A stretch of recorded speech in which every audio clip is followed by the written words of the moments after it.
Hi, everybody. This is Chris, This is Matt. and today we're going to talk about Master of Orion 2. Two. 2.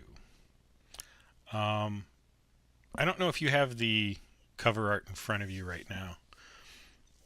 I do not, but I can visualize it perfectly in my mind from when I bought it back in 1999 or whatever. Right. Oh, we should look that up too. But did you like the cover art? Um, I didn't have any strong feelings about it. I guess. I That's think going that to be you a probably theme. did. Yeah, Spoiler alert. yeah. We should just like subtitle. I didn't have any strong feelings about this at all. Why? How did you feel about the cover art? Well, it sort of is 96. Wow. Okay. Oh wow. Earlier than I expected. It doesn't show anything happening. It's a big scary alien face, and then there's some ships and a space station, and that's it. That's it. That's the end. You know, I was gonna do that. I'm gonna add something here. I want to talk Sure. about something. Um, and I remember talking to a guy who did fantasy art once, and he was talking about Boris Vallejo and why he hated Boris Vallejo. Hmm. Um, and I always have too, but I could never put my finger on it until I talked to this guy. Nothing's happening in his art. Yeah, it is. I think if I had to say what was good about it, I think it makes you curious. Like it's intriguing, but you're right. It's Nothing's. very static. It's not like Yeah. and you're playing a sci-fi game. You kind of want some action. hmm In contrast, I've just put up the fantasy cover. You got a bunch of guys closing in on a guy. A guy's saying, "Come here." There's stuff happening. There's a story happening. The art is showing something. Where with turn back on the other one, nothing's happening. Sort of, it just. I don't know. I don't know. I'm It's not a bad cover. There's nothing that stands out that says, "Ugh." It's competent, but it doesn't go to that next level. And um, in this case, you can judge a game by the cover. Yeah, I was gonna say like that was pretty much my. You summarized my experience with the whole game. Like just not that much really happens. No. And we'll talk. We've got some notes on this, so there are some things to talk about. But the takeaway is, if you don't want to sit through this whole thing, it is a completely competent game. There is nothing that stands out as incredibly exceptional, and there's Mm-hmm. nothing so bad that it's interesting. It Yep. came out at a time when there weren't really a lot of 4X games, especially 4X space games, that nailed the formula, but did Mm-hmm. nothing else past nailing the formula. I think again that at least for me, I was a victim of my own nostalgia with this game because when this came out, I played the hell out of it. Mm-hmm. Like I loved this game, uh, and now I went back and played it, and I was just like bored Yeah. most of the time. Just that I think the main problem with it is the pacing, but I imagine we'll talk about that. Yeah. Um, just because do this too. I'm moving you around and Oh, whoa. All right. Um, the pacing's a problem.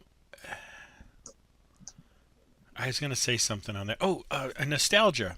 So the one thing I did find interesting about this game has nothing to do with the game, and it is strictly about nostalgia and the difference between personal and general nostalgia. Some of the games we played, like Shard of Spring, it took me to a general nostalgia for a time period, for a type of game. I felt nostalgic even though I had never played that game before, just because I could appreciate the time and effort and the idiosyncrasies of that style of thing. It wasn't a specific thing. This flashed me to specific nights in my college playing this game, either hot seat or some way with you and other people, Hmm. and I could remember those nights specifically. It was a very personal nostalgia, and I enjoyed going back to that, but it had nothing to do with the game. It, any game that I played those nights of would have evoked the same feeling. Could have been a good game, could have been a bad game. Right. It Yeah. Go ahead. I was gonna say it Sorry. doesn't even stand out for its time. It's not even something of this made me feel like an era. It made me very personal, specific nostalgias. Yeah, I think the fact that it was a later game, I mean, probably robs it of some nostalgia. Like it's I'd say Mhm. it's less 90s than some of the other games we've played from the 90s, but it Yeah, is a lot more recent, and it's less of a distinct era, I think, in gaming. Whereas like 80s role playing games, that's really you a, can tell. yeah, yeah, like there's no question about it. But this is just like another Civ like game Yeah. with the similar mechanics. It's nothing new really. Well, and I think telling that you were saying it came out in 99, and I genuinely would have bought that. This was a game at its time, felt ahead of its time. Hmm. But I don't know. Looking back, it's not that far ahead of its time that it's noteworthy. It's and we are probably going to get our first real angry comments for saying that, because I know the people who love this game in their mind, in their memory, Hmm. love this game. When I Yeah. told, one of my friends that we were playing it, he's like, "It's just the best game ever. I don't know why you're playing." I'm like, "When's the last time you played it?" I don't know. That's why we're going back to play it. Is it, or is it just in your head? And a little bit of both. A little bit of both. Yeah, I get why people like it, because it's satisfying. Like, you know, when you're progressing, Hmm. it's not a bad game. The UI is good. Like they made a lot of really good choices when they made it, but it's just not that much fun for me. Like I just didn't have a lot of fun playing it. No, I didn't hate it. Like, I No, wouldn't be no. like, "Why did you make me play this?" Not that you made me play this, but if someone sat me down and said, "You're going to play Master of Orion 2," I wouldn't feel like it's torture. But I also, yeah, yeah. Um, my notes on it are like, the first note I have is that I haven't seen this in a lot of games, even our old school games, but the video and sound settings are outside the main program. Right. Like, you don't do them in the program, and it took me a moment because I went in to change resolution. I'm like, where is it? Where? Are you showing the video? I don't. All Oh, I see is the no, I'm micro not. pros. No, I am not. Ah, Boop, boop. Yeah, I should start here we me go. going on this.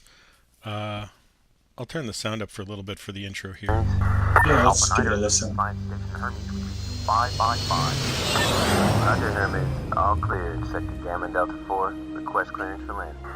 That's Roger, Alpha Even the Niner. intro We're cleared for is landing. Switching slow. to station control. Mhm. Switching to station control. Right. It's not your Mech Warrior intro or No, anything like that. It's we got just like, somebody coming into land. They are taking their own sweet time landing. Oh, good. We landed.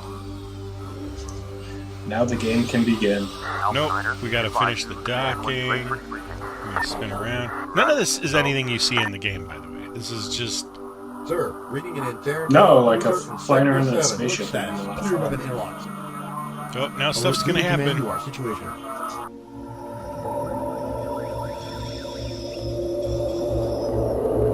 And I'm gonna talk about these later, too.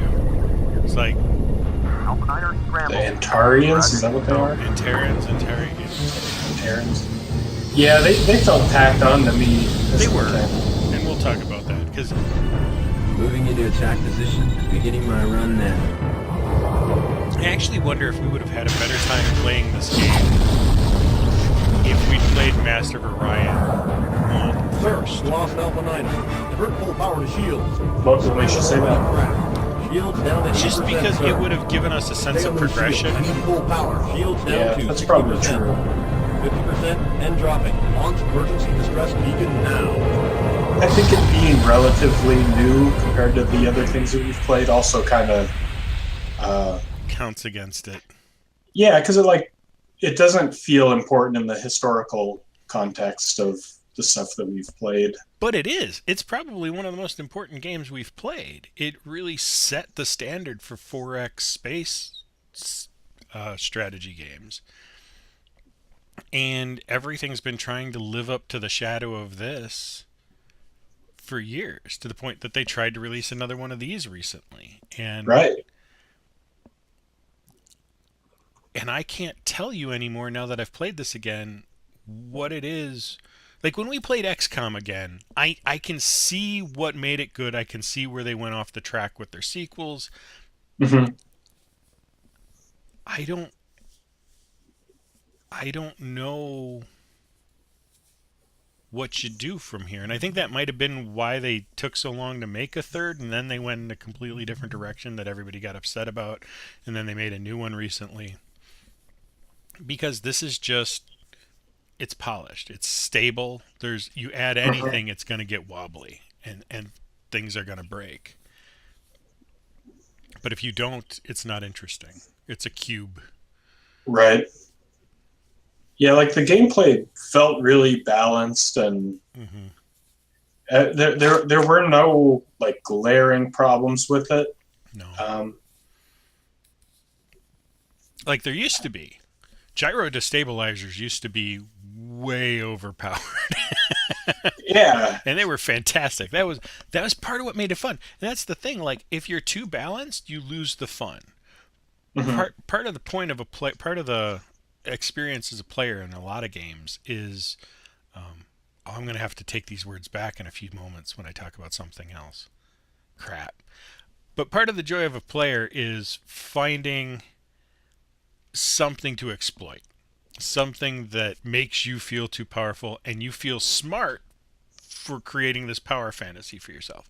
When it's just handed to you, it's not interesting. But when you find it by breaking things enough that you can now experience that, you will enjoy the game more. And this game went out of its way to not let you do that in terms of combat balance and this point system for creating your own race, which I love.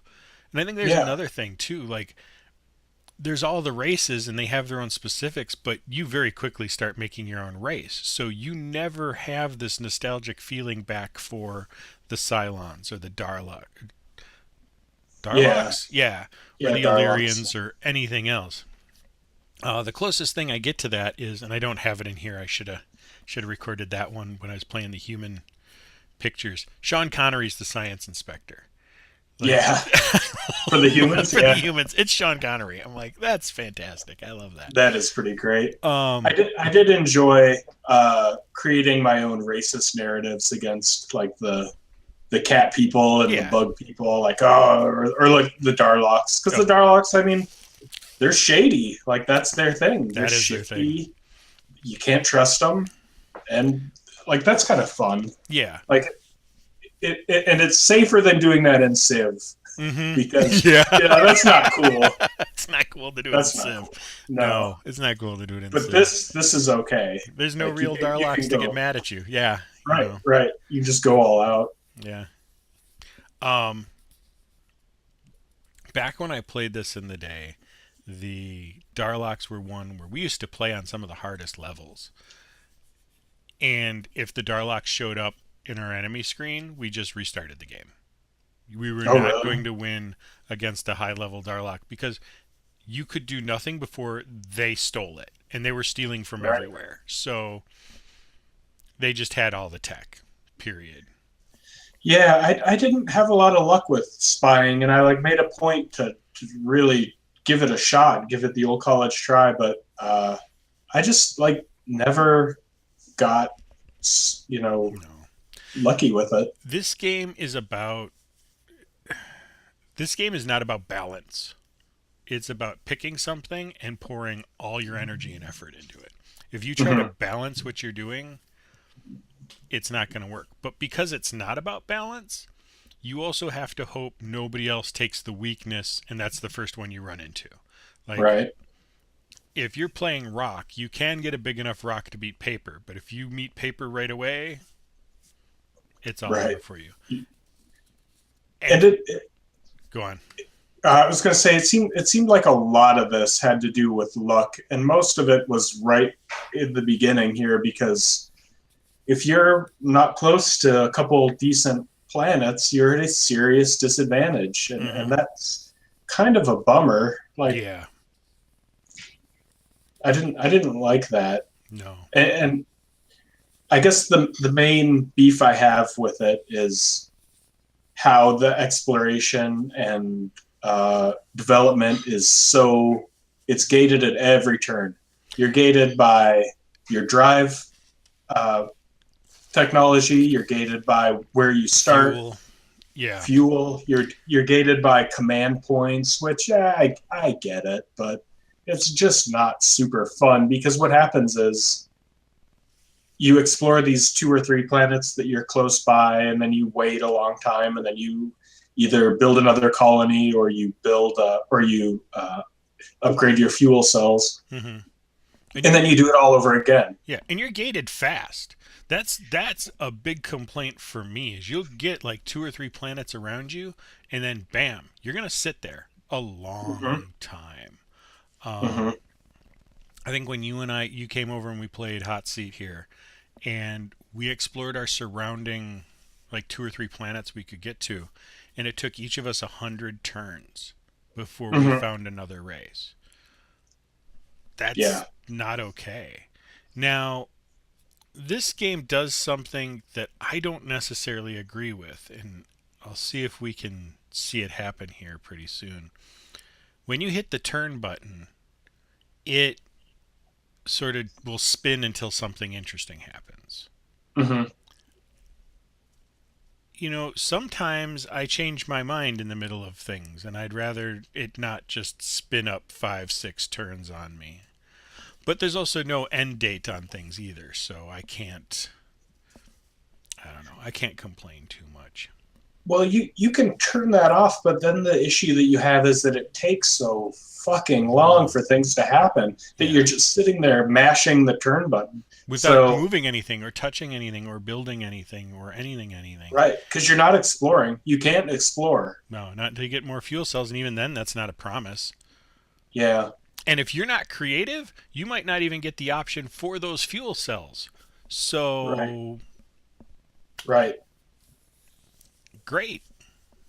That's just Yeah. great. Just kind of boring. And like Yeah. you can't amass these giant fleets, and like even though you're kind of sequestered because you're limited by your command points. Well, so you're limited by your command, but you can't amass a giant fleet. And by the time you get up the technology and the money and the resources behind you to actually be able to build a giant fleet, you don't need to. You can build one mid-sized ship that will take out fleets of opponents. Hmm. And great, you know? Yeah. it, by the time it gets to what you're thinking a giant space naval battle should be, you don't need to do it. So, super good. Yeah. And like when I popped this open and started and looked at it, I was like really, I felt intimidated Hmm. because I was like, oh, what am I going to do with all this, this huge map, and I got all these planets and blah blah blah blah blah. But really, it's pretty simple. Like it's not like, I guess I'm going to say my main problem with it is that I when I play these games, I like to feel like I'm making decisions and Yes. that my decisions are impacting the game world. And you don't feel like that with this game. You feel like you're accepting the circumstances and making the best of them. Um, I think but that even gives you a little too much agency compared to what it is. Like, very quickly, I had a build pattern for my colonies, and basically just sort of sat in the background building up money in colonies until I ran into somebody and then would build, the ships I needed to protect myself. Hmm. Now, this is my last play of the game where I was so unbothered with everything that I lose every battle in here, by the way. Just heads up, because I Oh, didn't care. I yeah, couldn't I couldn't care by the end of our month here playing this to I was dreading playing it. really. Yeah. Because Yeah, it felt like homework. and like even like the building, like what you build, it's not like Civ where you have this huge backlog of stuff you can build. It's like you need real specific Hmm. kind of things like you need to terraform, certain planets Yeah. and You need to start out with bio stuff so you can get your food up. And then you need to yep. get your, industry up. And then you just sort of bang, bang, bang, bang, bang. These are the things you have to build in this order to get your colony up to snuff with the rest of your colonies. And that's fine. But I didn't really feel like colony to colony that build order changed. I don't feel like there were things that I necessarily tilted one way or the other. Yeah. Um, and it didn't seem to make much of a difference. Because, like in this game, everything, I lost everything. I had the game before this where I was winning everything. And there's two things I want to comment on that game that I played. One is exactly what I said, where I'm going to have to eat my words in a second because there's nothing exploitable or broken. I hit one situation, and I did. I loved it. It's part of why I was able to play the game almost to the end, because I found a broken situation that I was enjoying the hell out of using. I was allies with one race and at war with another race. Well, kind Hmm. of. They were at war with that other race. So my allies would be like, we're allies, go to war. Sure, Hmm. fine. I'm at war. And then the guys would be like, we really don't want a war with you. We'll give you this if you get out of the war. Sure. The allies would go, we're allies, go to war. So every other turn, the people I was at war with would be like, we don't want to go to war with you. Have a colony, have a science tech, have some money. Like every Right. other turn, I'm just like, I have found a profitable, just sit here and do nothing machine, and I'm going to use it.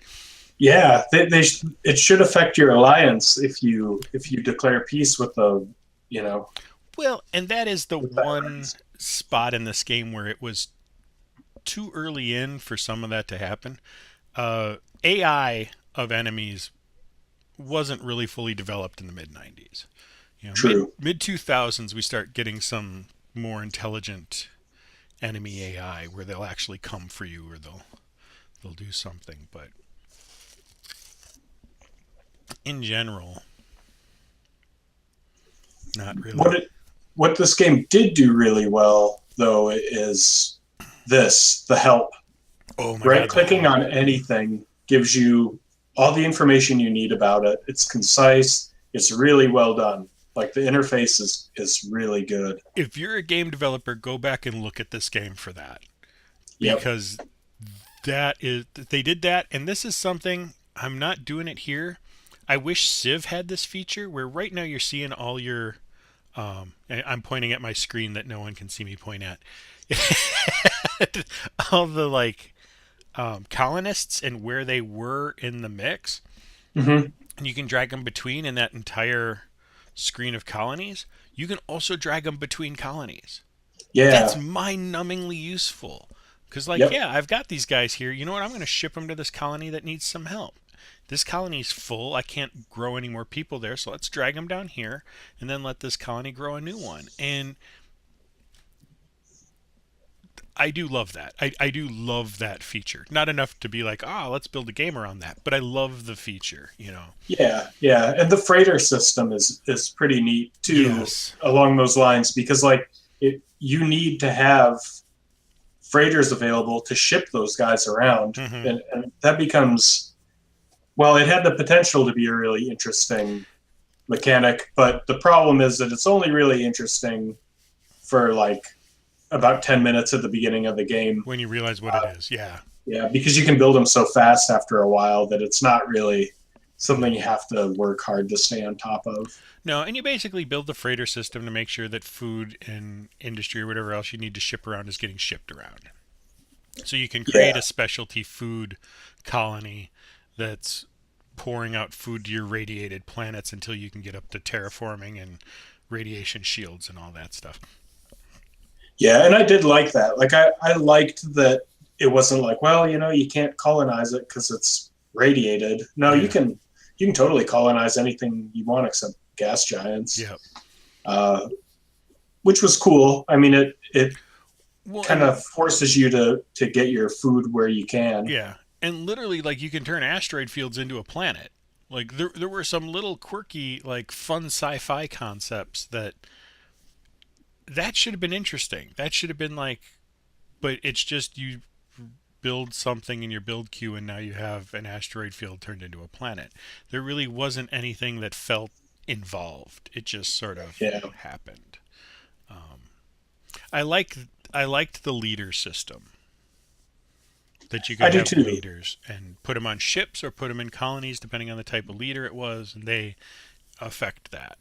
And it costs you money to keep them. Yeah. The money system in this game was pretty good. Mm-hmm.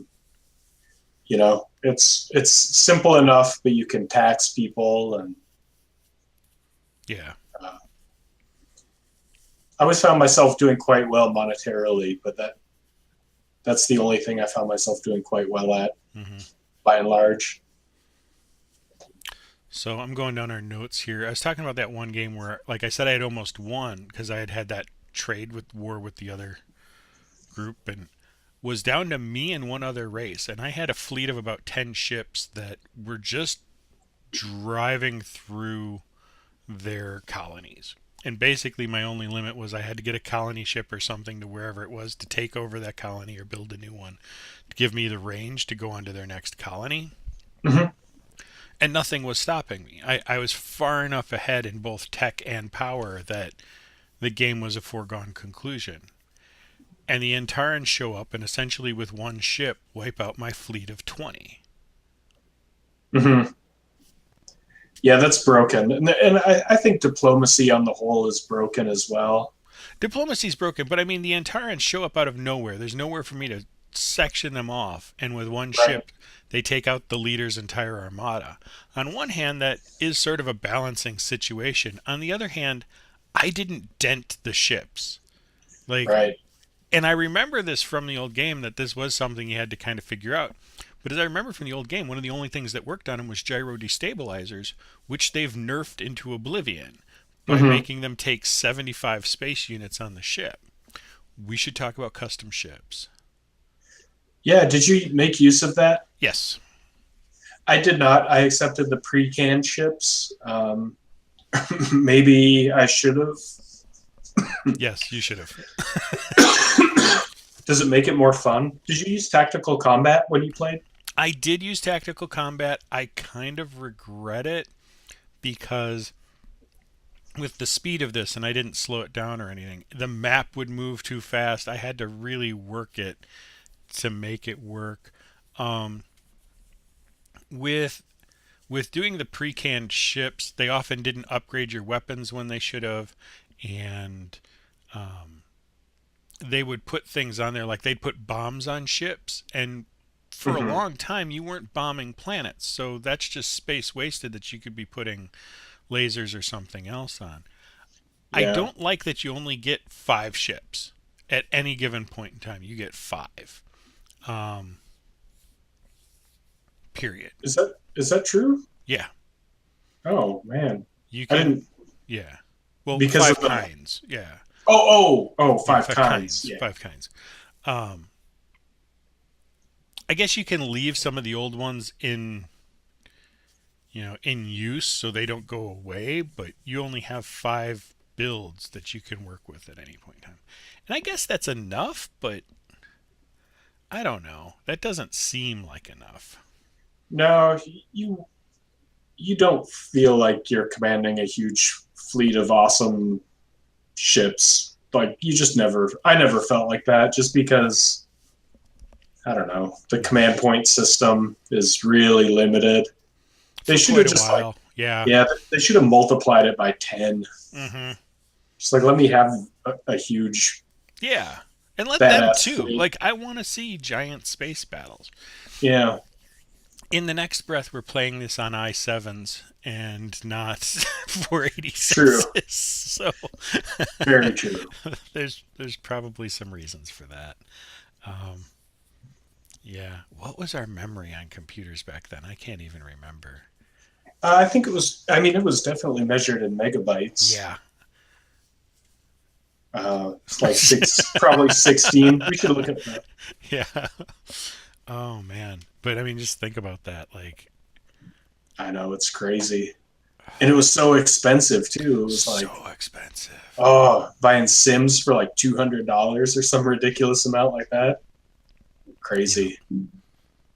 Oh, I, I'm just feeling. We're talking about nostalgia. I'm remembering Nathan bringing over one of his like 286 computers and us putting stuff in the ZIF sockets and being so happy. Like, I'm glad they have ZIF sockets now for memory. We don't have to solder these to the board. Wow. Oh, oh, Yeah. technology. My first like computer repair kit had a chip puller in it. I was Yeah. like, what the hell is this thing? Right. You don't need this. Well, back then, building a computer was building a computer. Right. You needed to know about like dip switches and where you were putting jumpers. Jumpers, yeah. Every Ugh. cable inside it hooked up differently than other cables inside it. I think I set my first build on fire because I had the 3.5 drive. I put one pin over because it wasn't a set socket size. It's just 3 pins hanging out, and you had a thing that slid Right. over them. So like it wouldn't boot, and all of a sudden I smell smoke, and I'm like, I know what I did. And rip the side off, get electric burns on my hand as I pull it out. Good times. Good times. I remember asking you about low formatting the hard disk to get it ready for the new computer, and your instructions involved getting a bottle of scotch because Or I get this guy now drink it. Now execute the command because if anything happens while this is going, your hard drive is shot. yeah. And now building a computer is slightly more involved than Legos. Yeah, only slightly. Only slightly. Only slightly. The hardest part is like putting on CPU coolers. I was going to say the Stuff same like thing. Like, that's the hardest part is getting the CPU cooler on there. And I wouldn't even say it's hard. It's just like you kind of feel like you're going to break it when you cinch it in place. And Yep. But no, This news droid is. the news droid's fun. I never like to see him because it's usually something terrible happening to me. I'm hoping. Oh, it is. It's coming up here. There are other cutscenes that I didn't even find until this game, and we'll get to see it here in about, I think, 6 turns.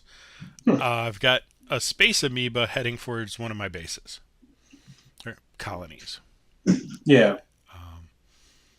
and there's a cutscene when something happens with it that I'll just Oh, really? let get there. Yeah, 6 turns. Oh. My first Interesting. thing I fought in this game was a space eel. That's another thing I did kind of like about this. They had space monsters. Yeah, that was cool. In the game I was doing really well with, there was a space dragon that showed up and demanded money out of me. Otherwise, it'd have to fight me. And I'm like, all right, let's bring it. Yeah. Let's do it. Let's do the dance, Space Dragon. And smoke the space dragon because that's the kind of game it was. And then the Antarans show up with one ship and just blow me away. And I'm like, well, Yep. screw you, game. Yeah. Here we And go. this will be the first combat too. Yeah, one more turn. Yeah, I was looking for it. I'm like, is it here? Is it? Yeah, missile base, good call. Yeah. But then, yeah, I think it didn't even fight me.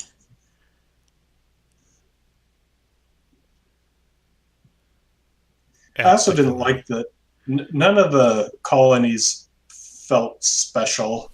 Nope. Like with Civ, you could have wonders in them, and that kind of made each one feel special. Well, you ended up with specialist colonies. You really don't here. There's no need to do that. So yeah, you'll watch how fast this sort of combat goes. I've got to move the map by clicking down in the little map. Oh, But yeah, I was not ready for a space amoeba, and then I just hit auto because I'm like, yeah, I'm just gonna do this. yeah. Oh man, that space amoeba is messing up your pizza face. Yup, yup. Oh, Here it comes. brutal. Yeah, So the amoeba's got the planet inside it, and I'm like, you know what? That's that's kind of pretty great. adorable. I like that. Yeah, It's eating my planet. yeah. I can't even be It's kind mad. of, kind of Lovecraftian. I like Yeah, that. That was cool. yeah. So that was I liked that, but I mean, okay, that's not enough for me to want to play the game again. Hmm. But I like that they've got little things like that in there. Yeah, there's a lot of nice touches that I think modern games could benefit from. The help system, like the fact that the interface, like the colonist icons, look different Hmm. depending on what race you are. I mean, it's got some nice polish in this game. Yeah, I know. Definitely a well made game. Yeah, my friend who likes the 4X space games, he gave me a review of Endless Space because I bought it for $1, and he's like, "Don't you remember me talking to you about this? It's got this huge tech tree that you think's going to be really interesting, but it's weapons one, weapons two, weapons three, Oh, weapons four. that's Like, that's too bad. That's yeah, This game tried to add flavor to everything. The problem is it added all the flavor in text, and I mean, I guess it did more than that. I'm being a little hard on it, but ultimately, whether my pew pew was green or red, I didn't feel different. yeah, yeah. Like with Mech Warrior and Yes. even TIE Fighter, all those other games, the weapons have a different feel. Mhm. Like when you unleash, Yeah. your whatever, in a lot of games, it feels awesome, like to rain missiles down on people, but you don't really get that feeling in this game. Even in Civ, like starting with Right. Civ 3, maybe Civ 1, but starting in Civ 3 with the artillery. Hmm. Catapults to trebuchets to artillery to mobile missile bases, each one of those feels like it has more weight. Like just Hmm. using it feels different. And I Right. understand I'm clicking the same button. I understand I'm just seeing a graphic thing, but somehow they've conveyed the weight of what I just fired into that thing. And I understand I just compared this game to games that came out like years after it, 5, 10 years after it, 20 in some cases. And that's not fair, but it is something that's missing. There's no sense of weight behind both your Yeah. stuff and your choices. And that's, Right. I don't know. Yeah.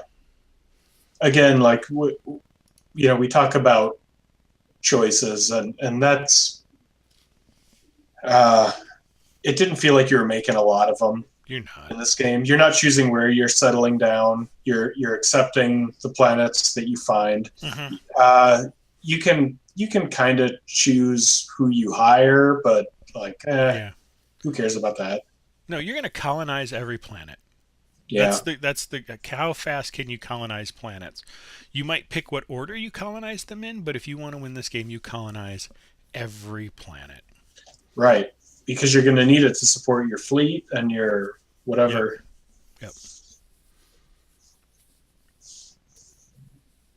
So, Yeah. The manual for this thing is 150 pages, but again, you don't really need it no, because there's so much in because the here. help is so good. Yeah. I think, and maybe I didn't see it in the manual, but like you might need it for understanding what tech comes next. So, like in this case, if I'm researching terraforming, I don't know what's coming after it. I don't know where that leads. Like, do I want to so I can get to something? You really only get that after you've played the game a lot. And then you're like, oh, I know where I've got to get to, which means I need to do this and this and this and this to get there within so many turns. But even then, once you've done that tech-wise, once you've mapped that out, it's same as your colonies. You're no longer making meaningful decisions. You're just taking the path to victory, which is science, science, science. Yeah. Can't you click on the headings and see the whole research tree? I thought you could. Don't Maybe make I me made put that this up. back on the thing. I'm sorry. Forget I said that. But I will say, Don't make me go find out. sorry. You don't want to play this game anymore. I And don't. neither did I at the Yeah. end. I wasn't feeling it. But what I was going to say is that unlike Civ, the research tree is really stratified. Like Hmm. in Civ, you need a little column A and a little column B to make C. And Which then did this you one, like it's better? just like straight shot. I feel like this is more fun, but Civ is probably a little more realistic. Because like, if you could do that in Civ, you'd have like nuclear weapons and you wouldn't know how to read yet. In Civ 1, we used to. We used to get Yeah. to. We wanted nuclear weapons by 0 AD. That was always our goal. To have nuclear weapons by 0. Hmm. I won't tell people why, because then I'll get angry letters. But we used to always get nuclear weapons by 0 AD. No.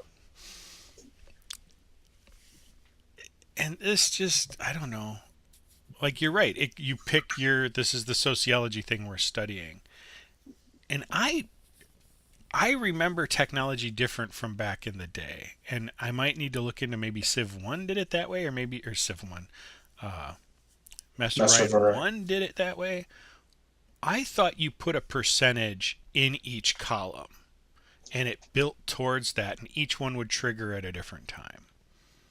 And I don't remember where I'm remembering. I feel like that would be more interesting. Like, oh, something I really want for terraforming is coming up. I'm going to put that to 50% of my science and leave the rest, researching little bits so that they're making progress. Or This sounds like XCOM. Is that what you're thinking of? it's not XCOM, but it does. It's a similar system. But I strongly remember a space game 4X where you did that.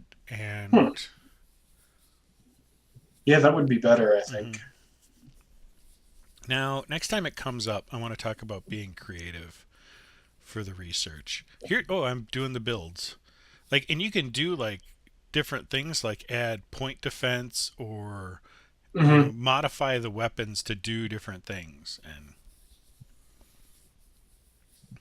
Yeah, see, I didn't use tactical combat, so I guess you get absolutely no feedback from combat no. when you do it. It just pops up and says, "Whoop, you won or lost." And how much? Uh, And yeah. Yeah, and I think it would be better if you watched the battle anyway, Well, and because that's then you can see where your shortcomings are. well, that's why I do like that they have an auto button within the map screen. Yeah, that would have been better. That would be the way if you're going to play this game. Do that because you'll see where the ships are going. Even if you're not good at it, you'll get a sense of what they're trying to do, and then maybe when you have a completely overpowering force, you can play with it a little and Yeah. learn what to do. I don't know. 100 meters. Yeah, maybe the pacing was so off-putting to me, being so limited in the beginning. Mm-hmm. Maybe I would have invested more in the game if I got some more feedback. Like maybe I wasn't fair to this game because I did do everything at a really, superficial level. But in my defense, like I started a game pre-warp. I was like, okay, I'm going to do this for the long haul, and maybe the pacing will be better, or I can build up my stuff, more. But no, that's it worse. wasn't any better. Yeah. Well, and it's the game's job to engage you. Like, Right. for you to say, "Oh, I didn't give it a shot," or "I didn't give it this," or "I didn't give it that." We played Shard of Spring, and We did. we got past that first grind. If this game can't engage us, I don't think it's us. I don't, I'm inclined that it's not our problem True. if the game can't pull us in because we're pretty forgiving as far as games go. And again, I know we're Yeah. going to have some angry comments from people.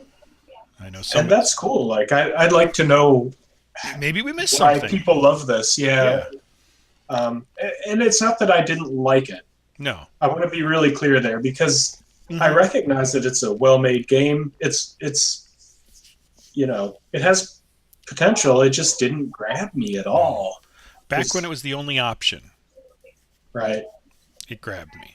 That Now, guy's cool. yeah. Um. Yeah. Where was I going to go with that? I don't remember. We're talking about it not grabbing us. Oh, not grabbing us. If somebody wants to make a compelling argument for me to revisit it, say, our Christmas month when we're in the holidays and we're just gonna do some fluff stuff, tell me why I should try it again. Tell me what I missed. Tell me what mindset I need to be in to get back in this game because I can't find it. Hmm. I can't find it. And I want to. I want to really bad, but I can't find it. Yeah, I just wanted to feel like what I was doing had weight in the world, and I just never felt like that. I want to feel like I felt back in 96 through 2000 when I played this and I put thousands of hours into this game. Like I put a chunk of my life into this game and to go back and be like, really? Like, I don't know. I mean, I know I didn't have a lot else to do at the time, but still, I'm just. Yeah, I think the genre has come pretty far, so maybe I Maybe, don't know. yeah. Maybe it's just I've grown too far past it. Um, But that we're such hypocrites because we always sit here talking about how you need to appreciate these games and the time that they were I can made and appreciate for the time this came out that it was the only thing, and well, and where it wasn't, it was so light years ahead of everything else. But it doesn't do anything that makes it special. It doesn't have something other than competence behind it. And it was Mhm. competent at a time where nothing else was, and that's why it's held up. But things like Shard of Spring, there are things I loved about it and things I hated about it. There were things that made it interesting. Fantasy, there were things I loved about it and hated about it. The things that made it interesting. Auto Duel was horrible, but I see, you know what I mean? It had things trying to go to make it interesting. It took chances. It tried to break formulas. It tried to push new things. This just honed it in and refined it. This Mhm. just polished it down.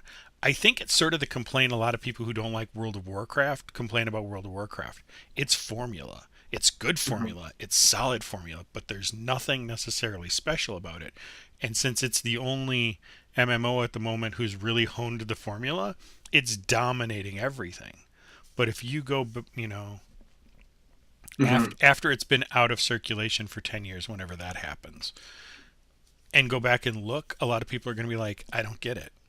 I Mhm. don't I don't get it. There was nothing that made this like here's other games that tried to do interesting things. Why weren't people playing this? Here's other games that were, you know, maybe not doing it as well, but at least doing something that should pull you in. Yeah, right. And this just lived in a vacuum and did it really well, but it was in a vacuum. Like what were the other games out at this time? There was VGA Planets, um, Yeah. which is a great game. I don't think we'll ever do that for this because Oh man. I don't have the email turn system in me. No, Um, no way. a company tried to buy the rights to VGA Planets and were turned down, so they created Stars. Hmm. Um, I never played that. yeah, I'm trying to think of the one. Jake really liked it, and there were three of them. Star Control. Oh yeah, yeah. I never played Star Control. I played it a little. It's interesting. I mean, we might. I think it's on our list. Um, Yeah. it's something worth giving a shot sometime. But what else? can the rest of them were all Civ or Age of Empires or something. Age of Empires isn't a fair example. That's more Yeah. an RTS-y thing. But there weren't really any 4X strategy games to compete against this. And then it did Yeah. it well. Yeah, this is going to hold up in people's minds forever because it probably made the genre. Even though there was one before this, this is the one that honed it and defined what the genre is supposed to be. So I appreciate it for its time. I appreciate what it is. But unless you have a specific personal nostalgia for it, you're not going to like it. Hmm. Yeah, that's it, to me. I think the appeal might be for maybe for people that don't have nostalgia is that it's relatively boiled down mechanically. Like with Civ, especially the newer Civ games, there it feels really kind of mathy to me. Like because what you build is so closely related to the geography around you, and all, there's a lot of ifs, ands, or buts. But this is really boiled down. Like that you don't have to. You don't have to meet a bunch of weird criteria and No. know all this esoteric logic uh, to move ahead. Like Right. you can just sit down and play this. And I could hand this to like a 10-year-old or a 12-year-old and say, "Would you like to learn about 4X space games?" yeah, And they would be able to pick this up and go and enjoy it. If you've never played a 4X space game before, you could sit down, plug this in, and enjoy it because it's solid. It's not going to break things. You're not going to be mad at it or find yourself frustrated. It will hmm get your toes wet and you'll see, do I like the genre? Do I want more? And then the moment you hmm want more, you're leaving this behind. And if you're yeah, not definitely. interested in it, then you're not interested in it. It's a gateway, but it's not a Hmm. destination.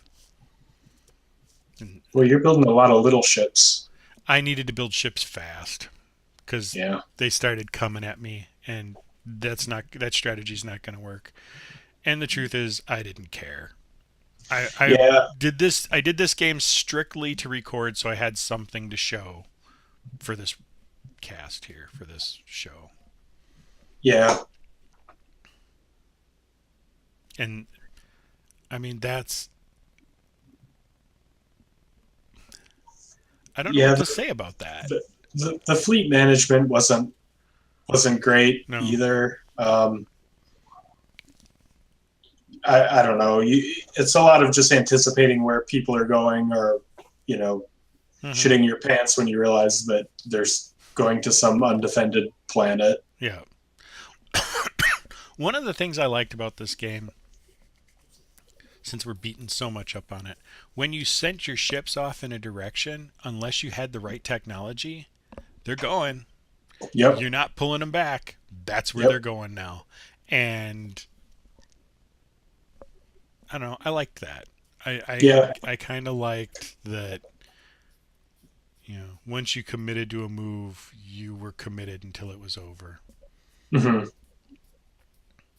Um, I don't know. I know we're beating up on the game a lot, and probably more than it deserves. And we've been kinder to worse games than this, too. We totally have. And I think the reason is because we had higher expectations I will totally agree with that. for this than other old games. So maybe we're being unfair. I acknowledge that. It's not a bad game. Fantasy was a much worse game than this, and we were very nice to Fantasy. Right, right. And I think it does come down to what I sort of talked about at the beginning with personal and general nostalgia. There's no Hmm. general nostalgia to this game. There's nothing.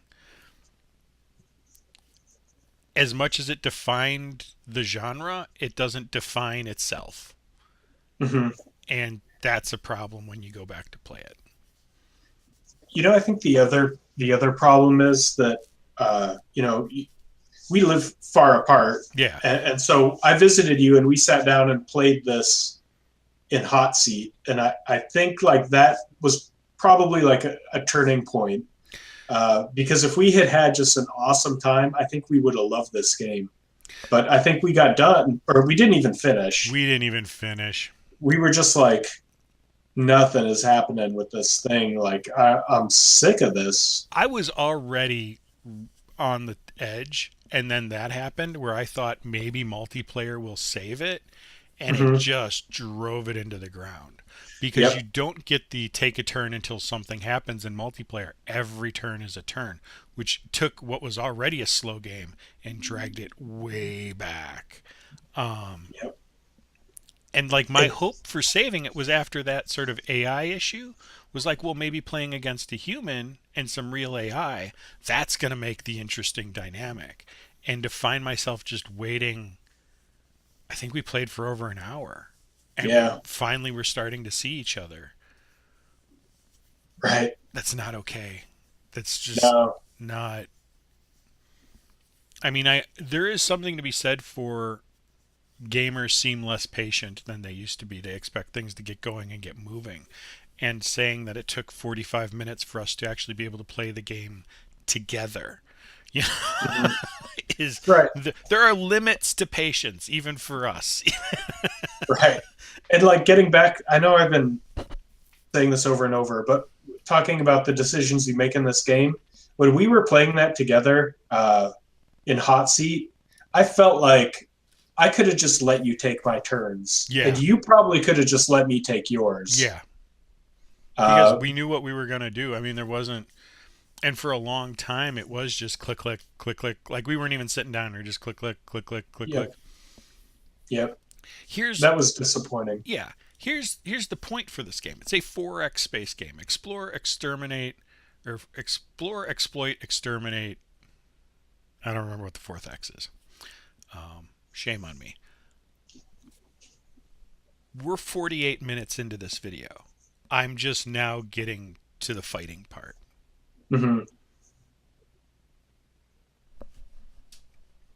Yeah, and I feel like if you wanted to play like a warlike, you're playing a strategy game. It shouldn't be 48 minutes of building food processors before you engage something. Even it gave me a space amoeba, which I wasn't ready for. But right. Well, that's the thing. You lost that battle, and any encounter you have at the beginning of this game, you're gonna lose. It's not like the barbarians in Civ where they can be a nuisance and you still like but you can play through it. It's like the chance encounters at the beginning of Master of Orion 2. It's just like, well, okay, well, I found Orion, so I lost that. I found a space amoeba, so I lost my scouts, No, and then there's nothing else that happens after it. Like when you find barbarians in Civ, well, now you know there's a camp nearby, and you got to go explore it out. It leads to further decisions. It pulls you into further action. It takes you another step along the way. This is just, here's something that happened. And it's completely detached from everything else. Yeah, and you're not like, you don't have that same feeling of discovery you get with Civ. Like sometimes you'll find a planet with gems or artifacts, right?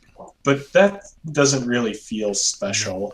I would have liked if you had like an artifact planet, but before you can unlock it, you have to send a research ship to it. That'd have been interesting because now you got to build a research ship. I got to man it. I got to get it over there. I got to research, and then something will be researched out of it, and that will lead me to do something else. Maybe it'll be there's a lost system over here somewhere you got to find. Maybe it'll be here's a new tech for you to research that no one else is going to get. Something that pulls you narratively through the game, and at the time. Like I said, this is competent. It's bare bones. It is strictly this 4X, and the biggest thing going against it is you spend some time building up your colonies at the beginning. Yeah, that pretty much summarizes it. Yeah. Anything else? No, I'd say, if you find it appealing, you haven't tried one of these games, it's a good introduction, but I wouldn't go out of my way to recommend this to anyone. Yeah, if you want to find out if you like 4X games or 4X space games, this is not a bad place to start. Mm-hmm. If you've done them and you like them, then the only reason to go back here is to see how it started. Yeah. And even then, I'd argue technically VGA Planets is how it started. Yeah. Oh man, VGA Planets. But I can't recommend going back to VGA Planets. Although now I want to. So now that much, I've been I saying know. like, now that I've been know. like ragging on VGA Planets, I'm like, because there are mods for it that let you play VGA Planet single player. Oh really? Yeah, where they'll take turns and they'll do some stuff. I love the play by email concept. I do too. And that was one of the things Stars did. It was one of the few shelf games that lets you do that. There was another 4X game though. God, I wish I could. Spaceward Ho. Oh my goodness, not familiar. I want to say it came in a red box. It had play by email. I don't know if it had play by email. It's by New World Computing. Oh wow, the people who made Might and Magic, right? Yes. No kidding.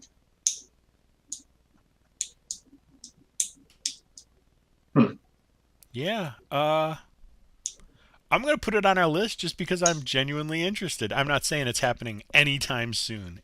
Came out in 1990.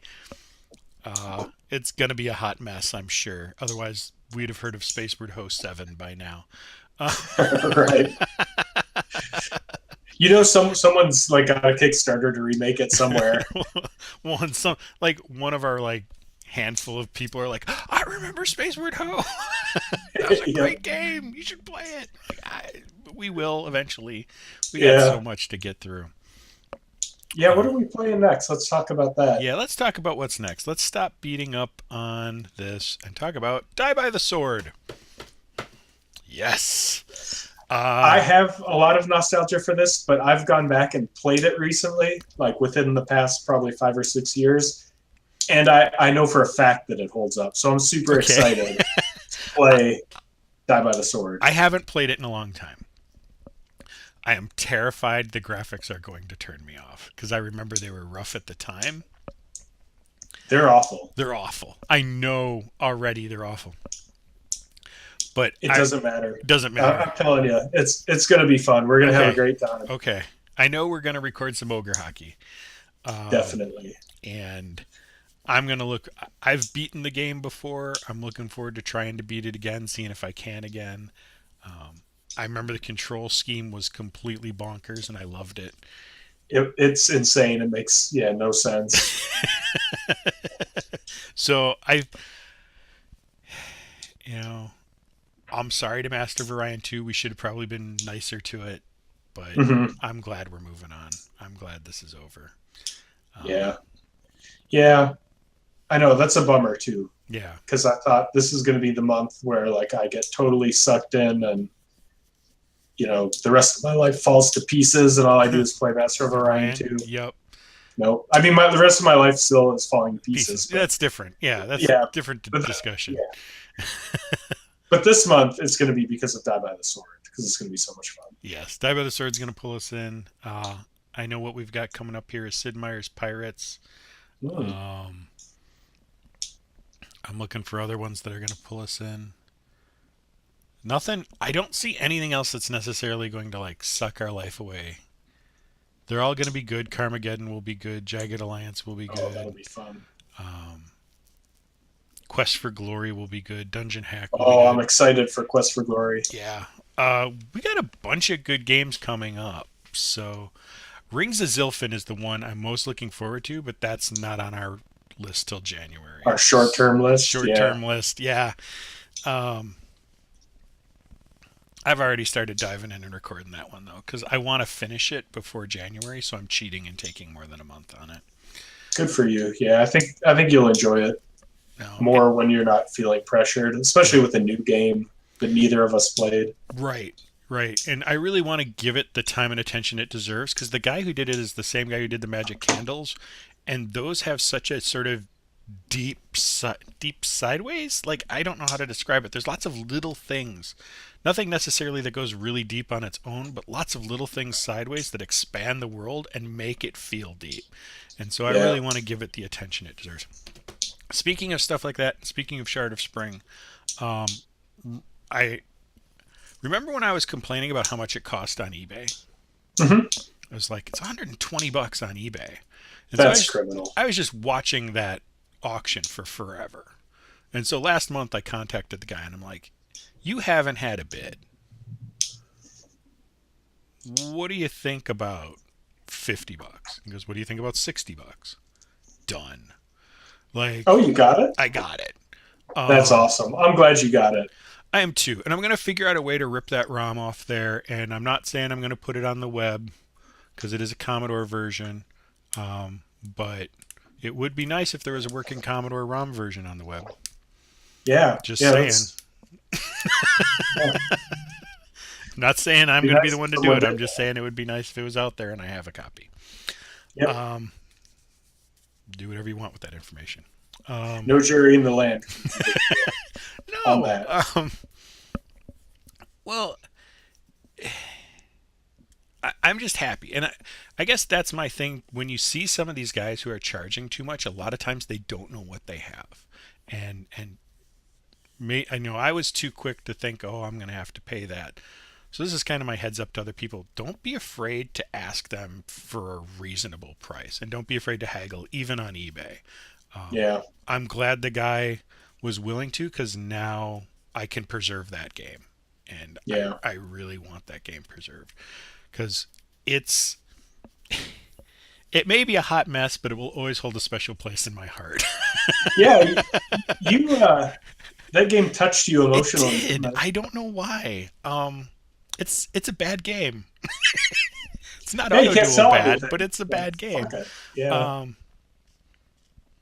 But it's, it's a lot of people like worked hard on that game Yep. and like loved it, and people played it and loved it, I'm sure, Yeah, it didn't. I mean, it got the lowest rating on the SSI's catalog, but it wasn't zeros. Like, they had Mhm. stuff that rated between usually high sixes and low, nines. And this was in the high sixes, low sevens. So Yeah. it wasn't zero. I mean, people felt it was an okay game. It just Hmm. wasn't their best. And that's okay. It's okay. Yeah. Same with Master of Orion too. I mean, Yeah.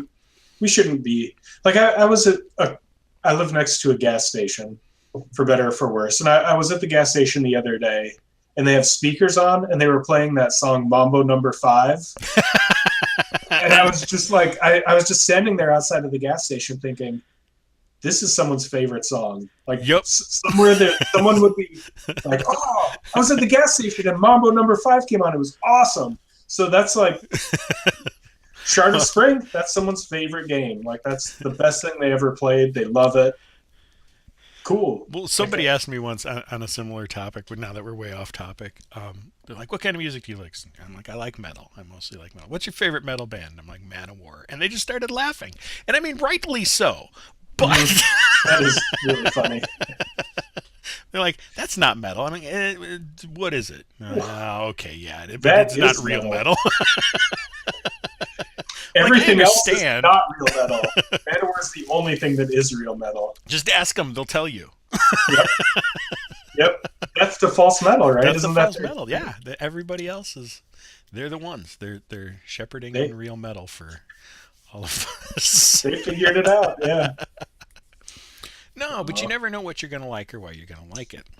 Hmm. And that's why I'm not calling these reviews.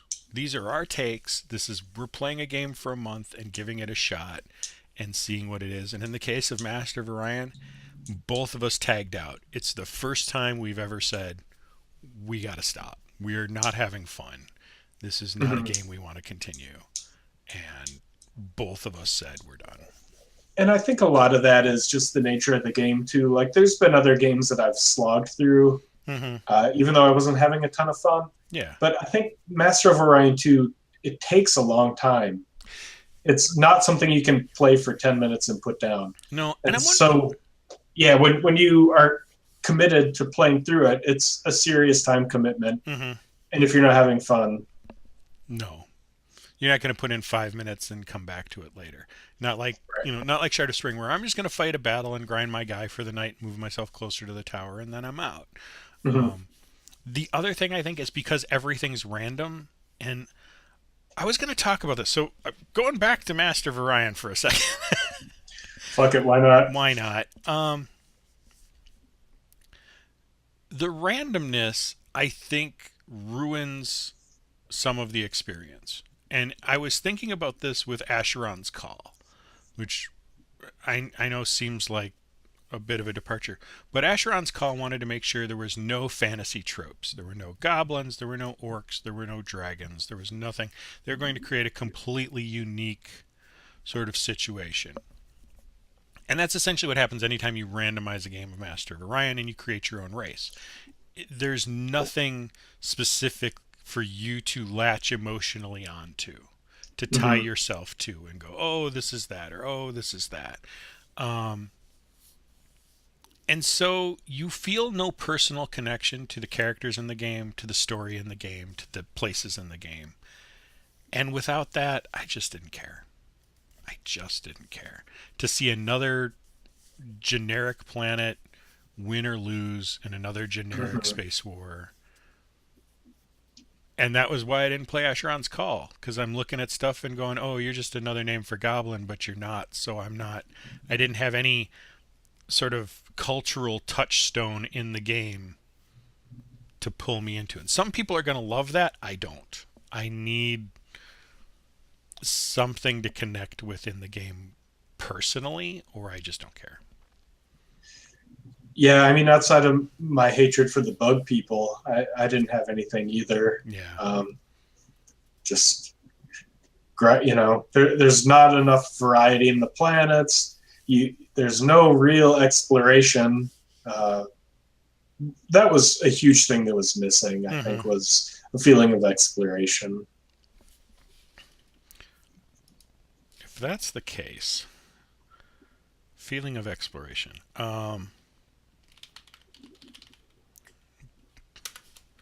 I'm putting on our list for next February. Oh, cool. Starflight. I don't know Starflight. I didn't play Starflight until 2 or 3 years ago, and then was immediately angry at myself that I had never played it before. Really? I was sucked in and loved it, and it's all exploration. Oh, cool. There's some combat and stuff, but it is an exploration game. Yeah. So we'll go in the exact opposite of Master of Orion and go with Starflight in February. Cool. Anything else? Any last minute thoughts other than Die by the Sword's gonna absolutely rule? It's going to be fun. It's especially fun multiplayer, though. Yes. Like, I don't know if I'm going to enjoy the single player as much outside of using it to prepare for the multiplayer. There are some things I'm already looking forward to talking about single player that I still remember to this day from playing it when it came out, which is amazing to me that I have memories of it from then that I still hold on to as awesome memories. Mm-hmm. I can't wait to talk about it. I'm looking forward to this. Cool. Or we're going to have another disappointment shit fest that we're Don't going to even crap say all it. over the game. I was thinking that when you were talking. Oh no, he's hyped it up. There's no way it's going to live up to this, and now it's going to suck. Oh no. It better not. It better be super fun.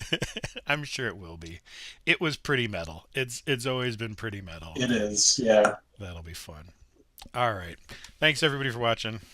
Thanks. Have a good day. Yep.